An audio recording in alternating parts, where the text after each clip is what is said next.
Hello friends, ఈరోజు మనం ఈ వీడియోలో వచ్చేసి స్పీక్ అనే ఒక వెర్బ్. స్పీక్ అంటే ఏంది? మాట్లాడడం. స్పీక్ అంటే ఏంది అర్థం? మాట్లాడడం.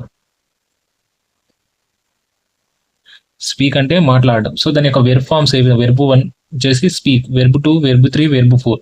సో దీన్ని మనం ఏ విధంగా ఉపయోగించి సెంటెన్సెస్ అనేది ఏ విధంగా ఫామ్ చేయాలనే దాని గురించి ఇప్పుడు మనం తెలుసుకుందాం. ఇప్పుడు చూడండి, ఫస్ట్ స్పీక్ అంటే మాట్లాడుట, మాట్లాడు అని అర్థం. స్పోక్, వెర్బ్ 2 వచ్చేసి ఏంది? స్పోక్ అంటే మాట్లాడాను.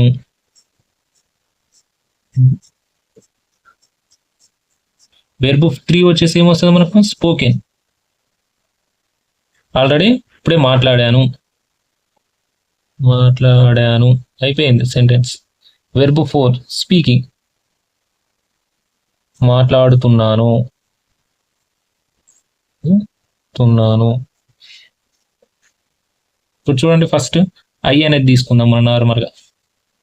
ఐ స్పీక్ అంటే నేను మాట్లాడుతా, నేను మాట్లాడుతాను అట్లా. I spoke, I speak English అనుకుందాం. ఐ స్పీక్ ఇంగ్లీష్, నేను ఇంగ్లీష్ మాట్లాడుతాను. ఐ స్పోక్ ఇంగ్లీష్, నేను ఇంగ్లీష్ మాట్లాడాను. Next I spoken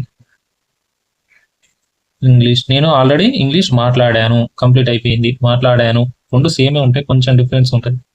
I speaking, I speaking English,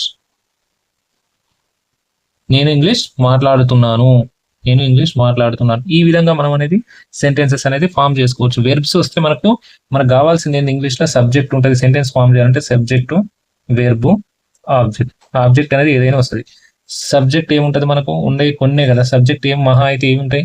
I, you, we, they, next he, she, it.